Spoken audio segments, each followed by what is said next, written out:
गांव के गरीब किसान की मौत।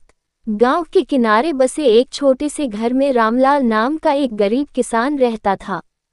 उसकी जमीन बहुत कम थी और जो भी फसल होती वह मुश्किल से उसके परिवार के गुजारे के लिए काफी होती। उसके परिवार में उसकी पत्नी, 2 छोटे बच्चे और बूढ़ी माँ थी। रामलाल मेहनती था, लेकिन बारिश की अनिश्चितता, महंगे बीज और साहूकार के बढ़ते कर्ज ने उसे चिंता में डाल दिया था।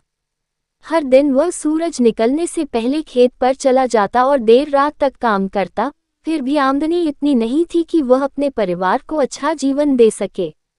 गांव में हर किसान की तरह रामलाल भी साहूकार के चंगुल में फंसा हुआ था।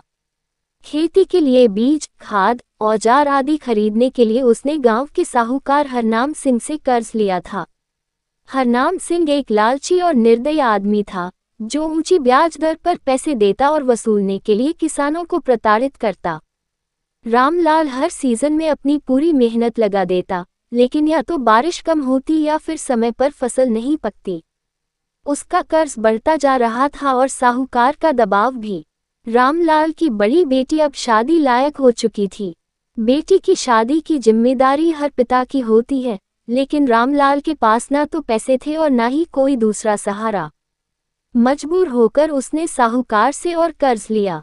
साहूकार ने इस बार कर्ज की शर्त और कड़ी कर दी, समय पर पैसा नहीं चुकाने पर उसकी जमीन छीन ली जाएगी। दुर्भाग्य से इस बार गांव में सूखा पड़ गया, फसलें बर्बाद हो गईं और किसानों के पास साहूकार का कर्ज चुकाने के लिए कुछ नहीं बचा। रामलाल के पास अपनी बेटी की शादी के लिए भी पैसे नहीं थे। साहूकार ने उसके घर आकर धमकी दी कि यदि वह जल्दी ही कर्ज नहीं चुकाता तो उसकी जमीन नीलाम कर दी जाएगी। रामलाल के लिए यह सदमा असहनीय था।